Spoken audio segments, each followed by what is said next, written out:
fake tits, fake lips, fake lashes, fake hair, fake nails, and these bitches are looking for a real man. What's up, fellas? Welcome back to MensRight. Today's topic is wild. We got women out here telling each other to spend all their man's money just to motivate him to make more. Yeah, let that sink in. Let's break down why this kind of mindset is destroying relationships and men's mental health. If you want your husband to make more money, and I'm speaking from my own experience, always spend all of his money. Keep him on his toes financially. Always ask for things that are out of his budget. And if he ever offers to buy you anything, always say yes. And if you ever find yourself struggling financially, never, ever, ever offer a solution to him. Do be there for him, do support him, but never fix any of the financial problems yourself. Let him figure it out on his own. That's how these boys become men. If every time that you have a financial problem, you offer a solution, they're going to seek that from you every single time. So never ever offer any solutions. Spend all of his money. That is going to inspire him. That is going to awaken something in him to keep doing that for you. And like I said, I'm speaking from my own experience. I've been married for 13 years. I've never had a job because I've always established standards for the lifestyle that I want to live. I've always told him, this is the type of food that I want to eat. This is the type of way that I want to dress. This is the type of lifestyle that I want and that I want you to provide for me. And I'm telling you, if that man loves you and if he is a real man, he will do anything in his power to provide that for you. So let me get this straight. You're telling women to spend all of their man's money so he can become a man? That's not motivation. That's manipulation. A man isn't a bank account with emotions attached. He's a human being carrying pressure that most people couldn't survive a week under.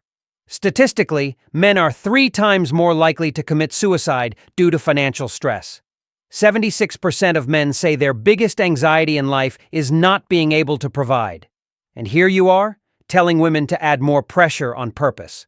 That's not love. That's control. And when that man finally breaks, emotionally, mentally, financially, the same woman who drained him will call him weak. A real relationship is teamwork. A woman who builds with her man creates a kingdom. A woman who bleeds him dry ends up alone in a palace of debt and regret. If you truly want a man to grow, believe in him, not bleed him.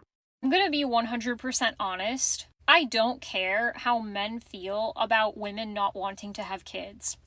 And the reason I don't care is because they don't sacrifice anywhere near as much to become dads as women do to become moms. Their lives remain largely unchanged. Their bodies and their health stay the same. Most of the time, they are not giving up anything to have kids. Stay-at-home dads are rare, and most men will not do anything special for you if you have kids with them. They'll just complain about doing the bare minimum if they even do the bare minimum. Men just don't want older women telling younger women about how hard motherhood actually is. But again, if you're a man, you just do not get to weigh in on this. Unless it's to express support, your opinion carries no weight. Because even if you do nice things for the person that you have kids with, even if you make sure that they're financially taken care of, you get them a nice push present, or they like to call it, you are still not sacrificing anywhere near as much as the person that is carrying that child and birthing it. So... You know what's funny? Every time a woman says, men don't sacrifice anything to become dads, she's talking about the wrong kind of men. Because the truth is, men sacrifice more than anyone talks about. Over 70% of workplace deaths are men. Men make up 93% of military casualties, and over 60% of men work more than 45 hours a week just to provide for their families.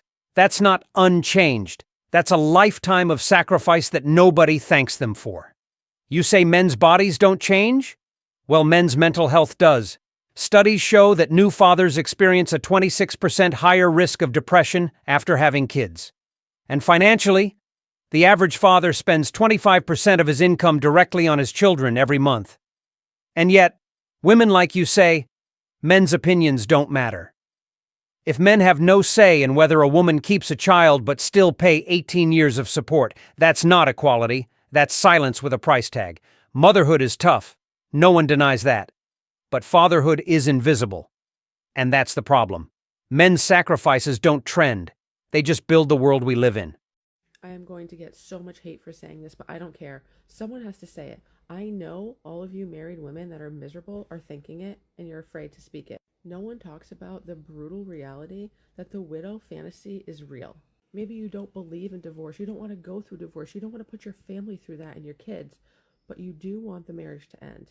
Don't lie to me and tell me you don't. You feel trapped. You cannot imagine going on another day like this.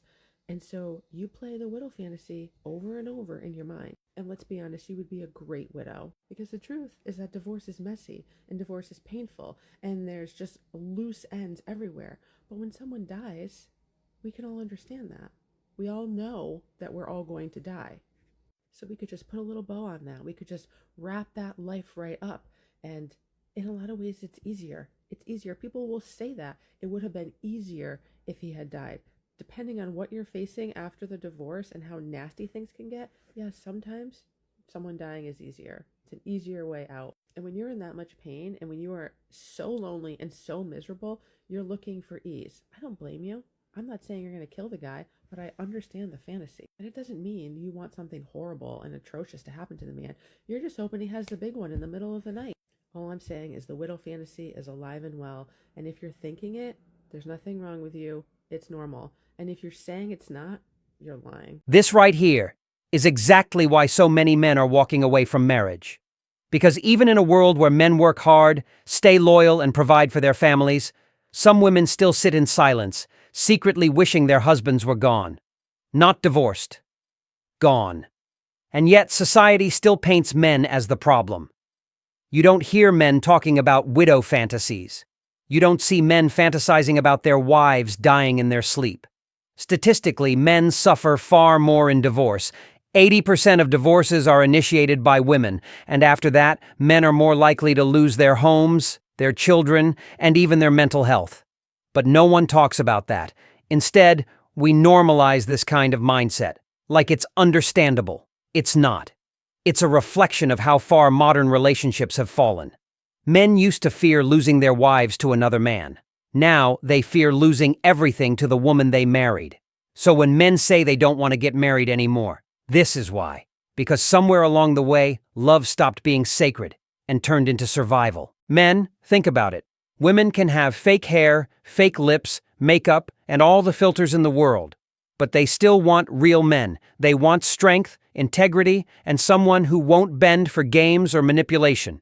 Be the man who doesn't chase validation, the man who knows his worth, and the man who commands respect naturally. Because at the end of the day, real men don't compete with fake appearances. They rise above them.